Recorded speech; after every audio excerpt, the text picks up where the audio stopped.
금리 인상과 대출 규제 등 다양한 이유로 거래 절벽이 심한 부동산 시장. 하반기 부동산 시장은 어떻게 될지 고종환 한국자산관리연구원장과 이야기 나눠봅니다. 1년 전 이런 우스갯소리가 있었습니다. 오늘 집값이 가장 싸다. 그런데 최근에는 정반대입니다. 오늘 집값이 가장 비싸다. 네. 무섭게 치솟던 집값이 계속 내려가면서 이런 이야기가 나오고 있습니다. 네, 집값이 또 언제까지 떨어질지, 이 매매나 전월세 타이밍은 어떻게 잡아야 될지 고민인 분들이 굉장히 많으실 겁니다. 관련해서 이야기를 나눠보도록 하겠습니다. 고종환 한국자산관리연구원장 모셨습니다. 어서 오세요. 네, 안녕하십니까. 네, 안녕하세요. 어서 오십시오. 네. 야, 요즘 매일같이 신문에 등장하는 기사가 집값 기사예요. 그렇죠. 어디가 얼마 떨어졌다, 어디가 얼마 네. 떨어졌다, 금매가 나왔는데도 안 팔린다. 다 이 집 얘기밖에 좀 나오지 않고 있습니다. 네. 먼저 거래 절벽 현상부터 좀 짚어봐야 되겠어요. 어느 정도로 심각합니까? 서울 같은 경우 이제 작년보다도 거의 5분의 1토마 거래량이? 네, 거래량이요. 그러니까 이제 연간으로 보면 100만 건 정도인데 서울 같은 경우가 특히 거래 절벽 현상이 오히려 더 심하다 하는데 좀 문제의 심각성이 있고요. 이렇게 거래 절벽이 나타난 이유가 중요한데 매물도 많지 않은데 매수세가 좀 급감한 것 같습니다. 그동안 이제 집을 많이 샀던 사람들이 주로 20, 30대 MZ 세대라고 하죠. 예. 이분들이 아무래도 이제 금리도 오르고 또 자금 여력도 없고 또 집값도 오를 가능성이 적으니까 예. 매수세가 이 급감한 게 거래 빙하기가 나타난 가장 큰 이유로 보이고 아무래도 이런 현상은 당분간 좀 지속될 것으로 보입니다. 그리고 거래량이 왜 중요하냐 그러면 가격의 선행 지표 역할을 하거든요. 예. 1, 2분기 정도. 그러니까 거래 급감이 지속되는 한 가격은 오르기 어렵다. 그렇게 예측할 수도 있습니다. 집을 팔려고 내놔도 안 팔리고 네. 살려고 하는 사람도 줄어들고 급감하고 줄어들고 그러니까 있고. 거래 자체가 아예 안 된다. 그런데 사실은 이제 매물은 그렇게 많이 늘어나지는 않았어요. 팔려는 사람도 네, 없군요. 그러니까 다주택자들이 아직 매물을 본격적으로 내놓으면 가격이 아주 급락을 할 텐데 다주택자들도 한 20%가량 매물을 조금 더 늘은 상황이고요. 예. 매수는 훨씬 더 줄어들어서 그게 이제 거래 급감, 거래 절벽 현상이 나타나는 근본 이유로 보입니다. 예. 강남에서도 현재 가격이 좀 떨어지고 있다는 소식이 많이 들리거든요. 네. 그렇다면 부동산 값이 지금 전체적으로 다 하락하고 있다고 봐도 되는 겁니까? 네, 그렇죠. 부산이나 대구, 이제 세종, 대전, 지방부터 내리기 시작해서 이게 하락세가 점차 수도권으로 와서 경기 인천에서 지금은 우리가 강남이라고 부르면 이제 철옹성이라고 불리잖아요. 네네네. 강남의 새 아파트, 대형 아파트 재건축마저도 좀 내리는 그러니까 하락 추세가 점차 확산이 되어서 예. 우리 부동산 시장의 중심인 강남권의 아파트마저 내리고 있다라고 볼 수 있고 얼마나 내렸느냐 하는 것인데 2년 전 가격으로 좀 회귀했습니다. 상당히 의미 있는 예. 그 지역마다 좀 다릅니다만 네. 예. 이 서울이나 이 수도권은 20, 30% 올랐는데 예. 최근에 빠진 것들이 최대 한 30% 가까이 빠졌어요. 예, 그래서 강남의 모 아파트 좀 인기 아파트인데 새 아파트인데 이게 한 26억 정도 우리가 84제곱미터라고 34평형이라고 하죠. 예. 이게 이제 26억에 거래되던 게 19억 5천만 원에 실제 거래가 됐습니다. 굉장히 많이 빠진 거예요. 근데 문제는 빠진 매물이 좀 많고 거래가 이루어져야 이게 이제 시장이 정상화되는 건데 그렇지가 않고 한두 개의 초급매물만으로 가격이 떨어지는 현상이라서 아직은 이게 좀 거래가 정상화되었다, 좀 시세가 안정화됐다 이렇게 보기는 좀 어려울 것 같습니다. 이 집값이 지금 2년 전 수준으로 한 뭐 30-40% 많게 그렇게 한 떨어졌다고 20-30%. 20-30% 떨어졌다고 하셨는데 오히려 집값이 떨어져서 좋은 거 아닌가요? 왜 지금은 네. 집값 떨어지는 걸 이렇게 또 걱정하죠? 거의 6, 7년 장기 급등을 했단 말이죠. 예. 네. 예, 문재인 정부하에서 이제 거의 집값이 2배 이상 올랐다 하는 점.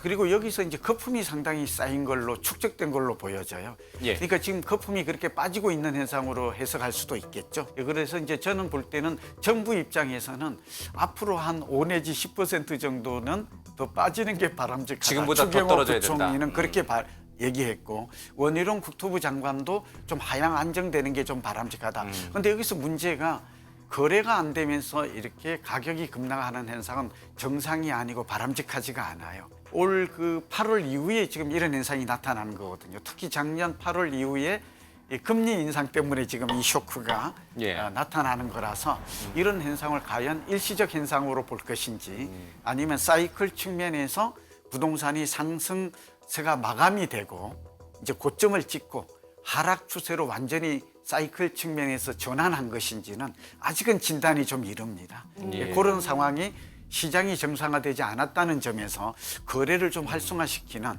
정상화시키는 예. 그런 정책도 필요해 보입니다. 그렇다면 지금의 이 하락세가 계속해서 언제까지 이어질까라는 게 많은 분들의 사실 어떻게 보면 제일 궁금한 점이 그렇죠. 아닐까요? 가장 관심사고 네, 또 그렇죠. 첨예한 또 질문이죠. 네. 최근 들어서 오히려 부동산 시장에 가장 큰 영향을 미치는 영향 요인이 금리입니다. 네. 예. 그러니까 금리가 오르는 한 이제 앞으로 집값도 오르기 어렵다. 여기 대출 규제까지 좀 맞물려 있죠. 네. 또 금리가 앞으로 추가로 또 인상이 예고되어 있어서 정리하면 적어도 금리가 오르는 내년 초까지는 집값은 좀 오르기 어렵다.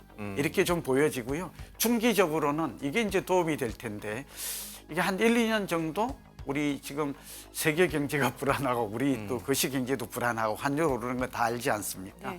예, 물가도 당장 내릴 것 같지도 않고 이걸 감안하면 중기적으로도 하락 추세가 좀 더 이어질 1, 2년. 것이다라는 게 대부분의 전망이고요.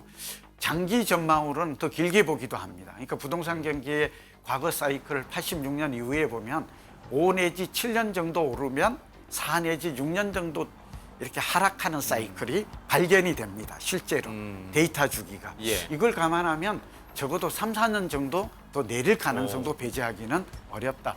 그런 조언을 해드릴 수가 있겠습니다. 집 한 채 갖고 있는데 그걸 아주 고점에 이 영끌해 가지고 사신 분들은 집값은 계속 떨어지는데 금리 부담으로 이 이자라든지 원금 상환 부담은 훨씬 커지니까 예. 상당히 좀 걱정이 됩니다. 지금 가장 힘든 사람은 소위 말하면 작년에 특히 작년 하반기에 가장 고점이네요. 무리하게 대출 받아서 집을 산 20, 30대 맞아요. MZ 세대입니다. 그것도 변동금리로 받은 분들이 그렇죠. 많아요. 작년에 MZ 세대의 주택 구매의 비중이 거의 30%에 예. 이르렀거든요.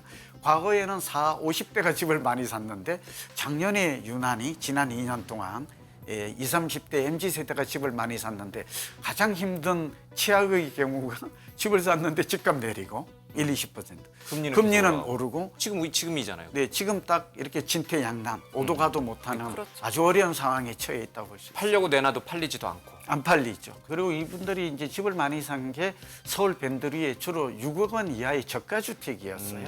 사실 거래가 굉장히 40% 잘안 총 되고. 많았었거든요.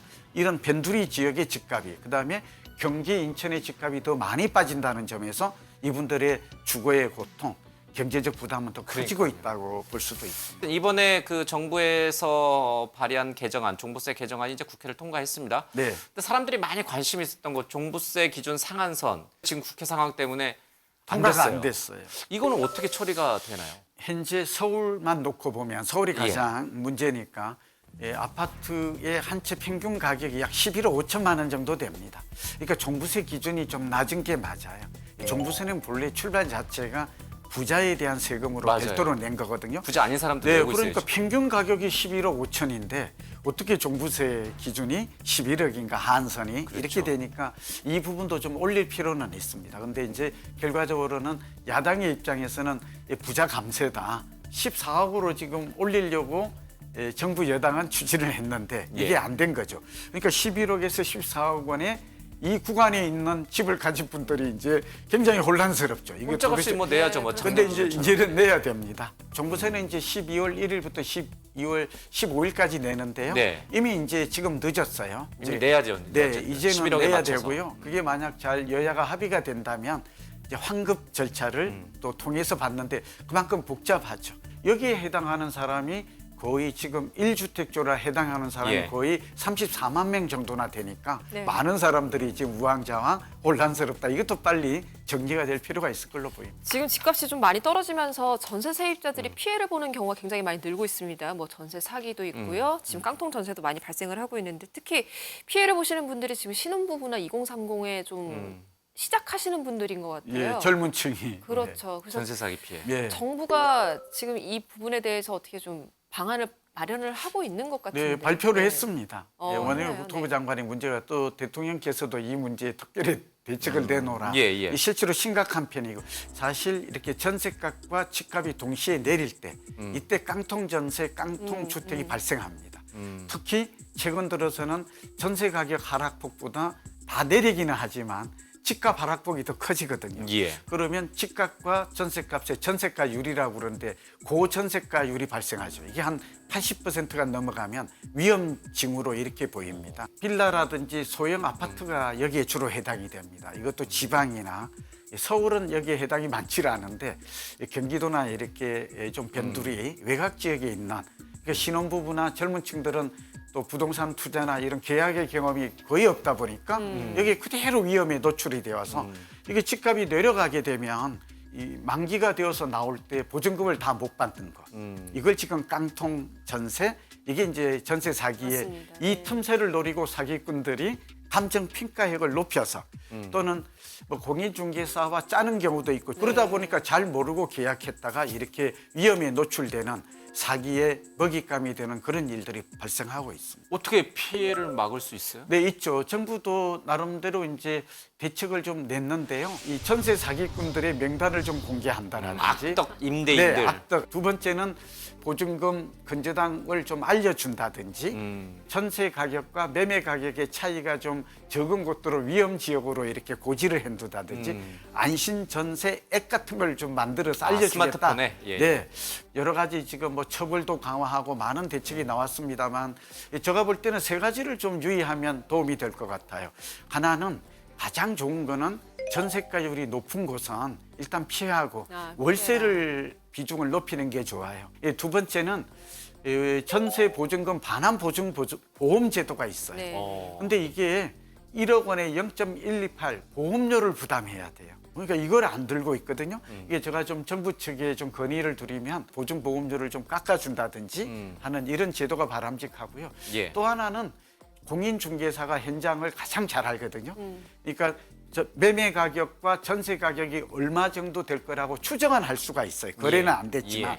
그래서 그런 것들을 중개물건 확인 설명서에 써준다면 그걸 의무화할 필요도 있다. 그 대신 공인중개사에 대한 적정한 배려나 뭐 지원도 좀 필요하지 않을까 그렇게 봅니다. 예. 그럼 거래를 좀 활성화하도록 정부가 지금까지 강하게 묶어놨던 여러 가지 규제를 좀 풀 필요도 있다 이런 얘기가 부동산 업계에서 나오는데 네.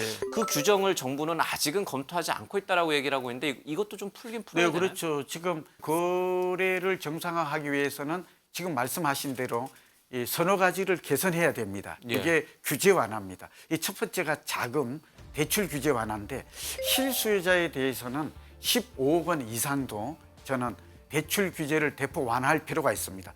생애 최초 주택 구입자라든지 예. 또 지금은 목돈이 없지만 앞으로 장차 소득이 발생하는 미래 소득층에 대해서는 대출 문턱을 좀 낮춰주는 게 좀 좋겠다. 두 번째는 우리가 이제 세금 종부세나 이런 부분도 사실은 거래 절벽을 가져오는 거래 경색을 이제 동맥경화를 가져오는 이유가 되거든요. 예. 이것도 좀 해줄 필요가 있고 그리고 뭐 투기 지역이니 조정 대상 지역, 투기 과열 지구 이런 것들도 지금은 좀 풀어줄 필요가 있습니다.